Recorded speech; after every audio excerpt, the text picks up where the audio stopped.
Hello friends, welcome to my channel. आज की इस वीडियो में हम नर्सिंग केयर प्लान देख रहे हैं मलेरिया टॉपिक पे। अगर आप एएनएम कर रहे हो, GNM, BSc nursing, MSc nursing, तो आपके लिए ये वीडियो हेल्पफुल है। और एनसीपी का फॉर्मेट आप इसमें देख सकते हो। फंडामेंटल ऑफ नर्सिंग में ये टॉपिक बनाया जा सकता है, चाइल्ड हेल्थ नर्सिंग में, कम्युनिटी हेल्थ नर्सिंग में और मेडिकल सर्जिकल नर्सिंग, इन सभी सब्जेक्ट्स के लिए ये सूटेबल है। वैसे ये टॉपिक जो है चाइल्ड हेल्थ नर्सिंग यानी पीडियाट्रिक पे बना है, लेकिन आप जितने भी मैंने सब्जेक्ट्स बताए उन सभी में बना सकते हो। तो देखिए हम इसको कैसे बनाएंगे। सबसे पहले अपने पेशेंट का हम बायोडाटा लिख लेते हैं कंप्लीट, और मेन मेन चीज़ें इसमें आप ऐड कर सकते हो, जैसे कि नेम, एज, सेक्स, वेट और रिलीजन, एड्रेस वगैरह, और किस वार्ड में है वो बच्चा, एंड डायग्नोसिस। तो आप देख सकते हो पीडियाट्रिक का इसलिए है ये क्योंकि जो चाइल्ड है वो 3 इयर्स का है। उसके बाद पेशेंट की प्रेजेंट कंप्लेंट्स, यानी कि उसको अगर मलेरिया हुआ है तो क्या क्या उसके सिम्टम्स सामने आए हैं। जैसे कि फ़ीवर होता है मलेरिया में, डायरिया भी हो जाता है छोटे बच्चों में, वो कब से हुआ है वो डेज़ आपको बताने हैं। शैलो ग्रंटिंग रेस्पिरेशन है, फीडिंग प्रॉब्लम हो रहा है, रिथार्जिनस है, सीज़र है। ये सारी प्रॉब्लम्स हमारे जो पेशेंट है उसमें देखने में मिल रही है। उसके बाद आप नेक्स्ट लिखते हो प्रेजेंट मेडिकल हिस्ट्री। उसमें वही कंप्लेंट्स आ जाती है बच्चे की, जो भी कंप्लेंट्स हैं वो सब आप लिखोगे, और साथ में वो कौन से हॉस्पिटल में आया है, एडमिट कब से हुआ है, ये आप लिखोगे। Past medical history, surgical history जो भी रही है पास्ट में, तो वो उसके बारे में बताना है। नेक्स्ट आता है ऑब्स्ट्रेटिकल हिस्ट्री, क्योंकि हम चाइल्ड का एनसीपी बना रहे हैं तो उसमें कुछ चीज़ें एक्स्ट्रा ऐड होती हैं, जैसे कि ऑब्स्ट्रेटिकल हिस्ट्री भी इसमें आता है, ग्रोथ डेवलपमेंट आ जाता है, माइलस्टोन आ जाता है। उसमें आता है हमारा, जैसे मदर का हिस्ट्री लिखेंगे हम इसमें, एंटीनेटल हिस्ट्री, पूरी एंटीनेटल हिस्ट्री आप पूछ के लिख सकते हो, जैसे कि वैक्सीनेशन का होता है, आयरन, फॉलिक एसिड के बारे में आप पूछ कर लिख सकते हो, या फिर उनको हाइपरटेंशन या डायबिटीज़ तो नहीं हो गया था during the time of pregnancy.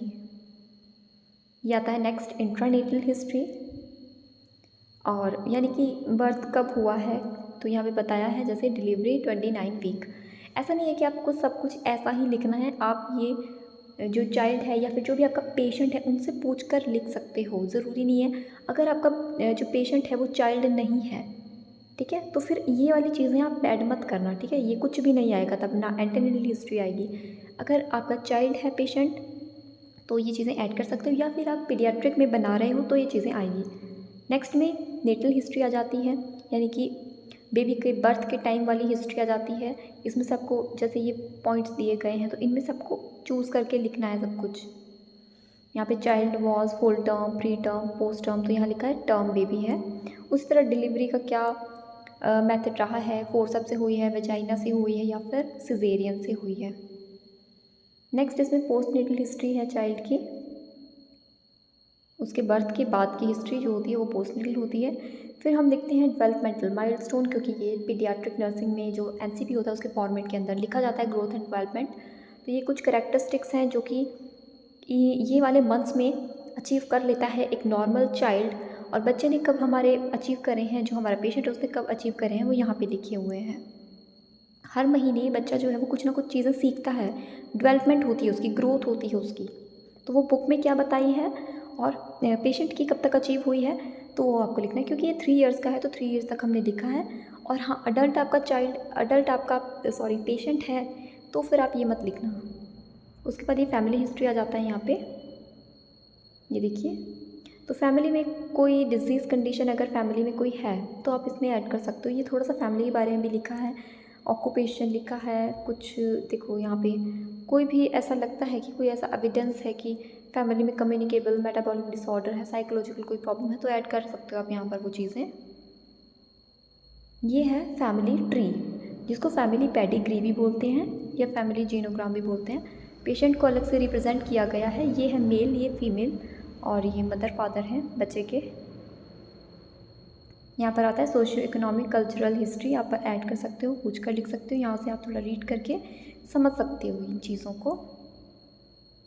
Personal history में जैसे कि sleep and rest, bowel bladder habits में एलिमिनेशन पैटर्न यानी कि एक्टिविटी हैबिट्स, एलर्जी तो नहीं है कोई, वो आप पूछ के लिखेंगे।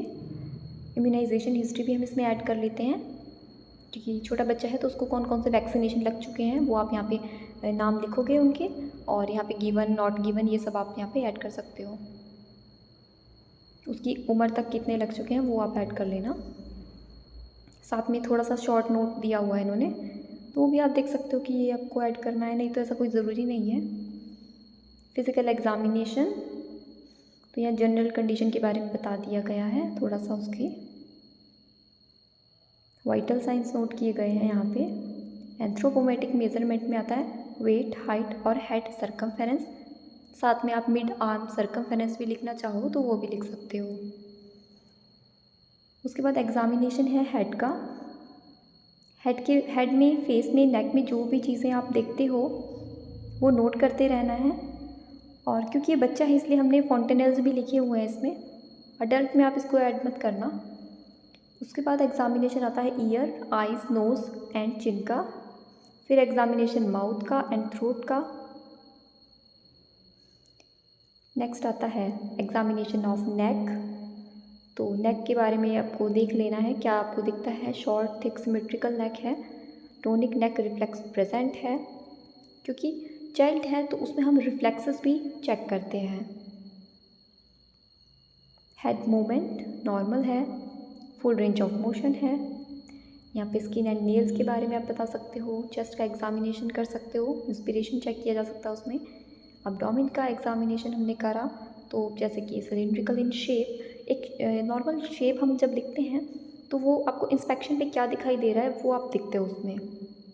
एंड डिस्टेंडेंट यानी थोड़ा फूला हुआ है एब्डोमेन, ऐसा आपको दिखने में लग रहा है। अपर एक्सट्रीमिटी का एग्ज़ामिनेशन करना है, और देन लोअर एक्सट्रीमिटीज़ का एग्ज़ामिनेशन हम करेंगे इसमें, जो भी आपको फाइंडिंग्स मिली है वो नोट करेंगे।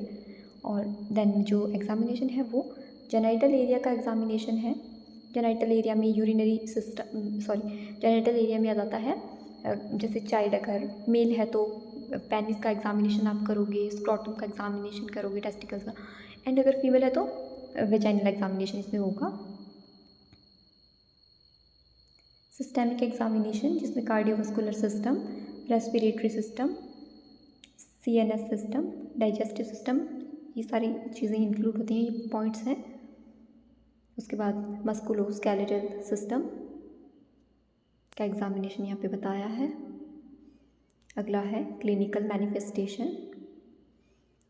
तो क्लिनिकल मैनिफेस्टेशन हमने जो लिखी है ये, यानी कि जो मलेरिया का पेशेंट है उसमें क्या क्या देखने को मिल सकती हैं, और अगर चाइल्ड है उसको मलेरिया हुआ है तो उसमें क्या क्या सिम्टम्स देखने को मिलेंगे वो यहाँ पे लिख दिया गया है। और फिर यहाँ पे पेशेंट का लिखा है कि भाई उसमें ये प्रेजेंट है चीज़ें सारी, तो सब कुछ उसमें हमारे पेशेंट में जो है वो प्रेजेंट है।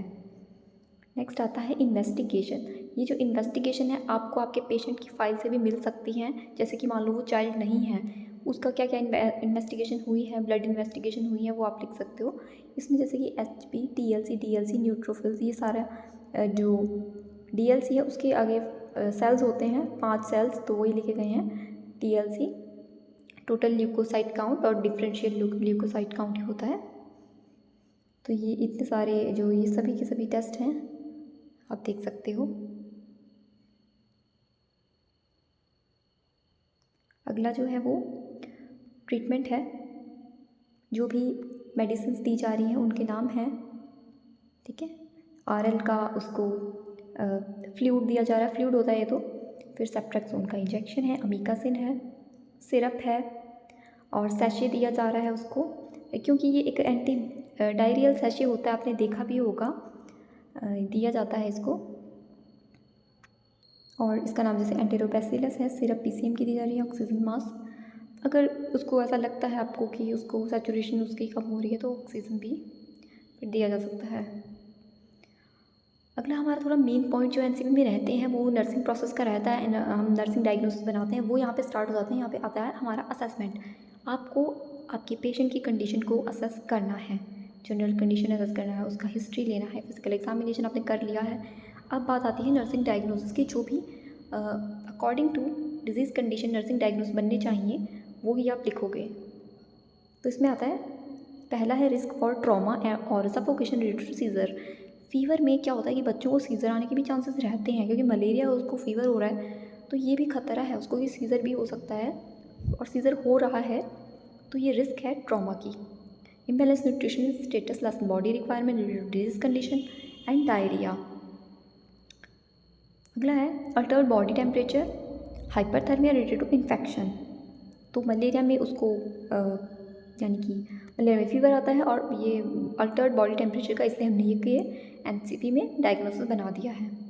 रिस्क फॉर इन्फेक्शन का आप बना सकते हो एक, क्योंकि related to presence of infective organisms, evidence by increase WBC count. उसका WBC काउंट जो है, जब हम TLC देखते हैं वही होता है, टोटल ल्यूकोसाइन को ही बोलते हैं, तो वो उसका इंक्रीज़ आ रहा है। तो ये उसका मतलब ये है कि उसके शरीर में, बच्चे की बॉडी में इन्फेक्शन का रिस्क बढ़ चुका है। एक आप बना सकते हो नॉलेज डेफिसिट ट्रीटमेंट। तो ये नॉलेज डेफिसिट का जैसे चाइल्ड है तो पेरेंटल आप लिख सकते हो, पेरेंटल नॉलेज डेफिसिट। और अगर अडल्ट का बना रहे हो तो ये इसी तरह बनेगा। यहाँ पर नर्सिंग डायग्नोसिस को हम 1 बाय 1 करके एक्सप्लेन करते हैं। तो इनमें काफ़ी अच्छे से एक्सप्लेन किया गया, आप देख सकते हो। काफ़ी ज़्यादा ही एक्सप्लेन है, तो इसमें से आप कुछ कुछ पॉइंट आप लिख सकते हो, छोटा भी कर सकते हो इन पॉइंट्स को।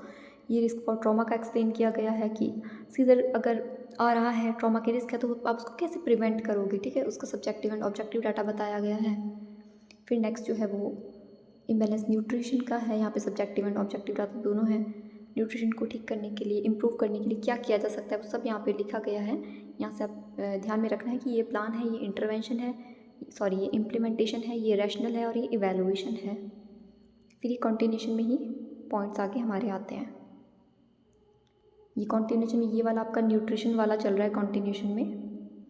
अगला डायग्नोसिस हमारा अल्टर्ड बॉडी टेम्परेचर वाला है, तो इसको कंप्लीट एक्सप्लेन किया गया है। काफ़ी सारे इसमें पॉइंट्स हैं।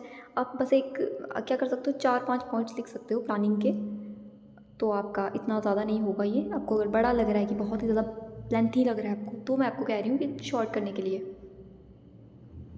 अगला डायग्नोसिस, ये देखिए यहाँ पर भी ये कंटिन्यूशन में रैशनल दिया गया है ऊपर वाले का। फिर रिस्क फॉर इन्फेक्शन का एक बना हुआ है इसमें, तो उसके लिए भी हम प्लान करेंगे इन्फेक्शन कैसे कम कर सकते हैं, वो है इसमें बताया गया कि हैंड वॉश करना है, प्रॉपर स्टेराइल टेक्निक यूज़ करनी है, जो हम 5 मूवमेंट्स यूज़ करते हैं हैंड हाइजीन के, वो आपको ध्यान में रखने हैं। तो इन चीज़ों को ध्यान में रखते हुए इन्फेक्शन को प्रिवेंट किया जा सकता है। इसमें बहुत सारे पॉइंट हैं, आप सारे ध्यान में रख के देख सकते हो इनको। एक ये नॉलेज डेफिसिट का है, ये भी काफ़ी अच्छा है।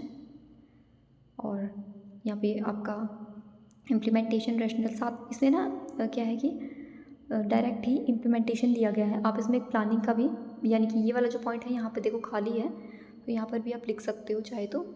या फिर इसमें छोटा सा लिखा है कि टीचिंग डिजीज़ प्रोसेस, तो जो भी आपने टीच किया मलेरिया के बारे में चाइल्ड को, अगर आपका पेशेंट अडल्ट है तो उनको या उसके पेरेंट्स को, बच्चे के पेरेंट्स को, तो वो यहाँ पे लिखा है सब कुछ। ये जो है, ये वाले जो पॉइंट्स हैं, ये यानी कि चीज़ें आपने इम्प्लीमेंट करी, अपना हेल्थ एजुकेशन प्रोवाइड किया, उनको टीचिंग प्रोवाइड करी। ठीक है फ्रेंड्स, अब हम आगे देखते हैं क्या है। आगे है प्रोग्नोसिस। प्रोग्नोसिस में क्या आप लिख सकते हो, कैसी स्थिति में कितना सुधार आया बच्चे की, वो यहाँ लिखा गया कि कुछ इम्प्रूवमेंट हुई है। सेकंड डे में क्या हुआ, फीवर अब रिड्यूस हुआ। थर्ड डे में सीज़र एंड डायरिया जो है वो बंद हो गया, सीज़र आते होंगे तो बंद हो गए, डायरिया भी ठीक हो गया। तो जितना भी उसकी कंडीशन में इम्प्रूवमेंट है आप वो ऐड कर सकते हो। ये हेल्थ एजुकेशन बताई गई है, बहुत सारे पॉइंट्स इसमें से आप कुछ भी ऐड कर सकते हो, थोड़े थोड़े पॉइंट्स, 5-6 पॉइंट्स देखोगे काफ़ी है। उसके बाद समरी बताई जा सकती है टॉपिक की पूरी, समराइज़ कर देना है आपको कुछ लाइंस में, और ये बिब्लियोग्राफी है। ओके देन, ख़त्म हो चुका है। तो ये कुछ बुक्स हैं जिनसे ये फॉलो किया गया है, और आप भी इन बुक्स की हेल्प से देख सकते हो। आपको आज की वीडियो कैसी लगी मुझे प्लीज़ कमेंट करके ज़रूर बताइए। अच्छी लगती है तो लाइक भी करना, और टेलीग्राम ग्रुप में ज़रूर ज्वाइन कर लीजिए हमारे। Thank you so much for watching.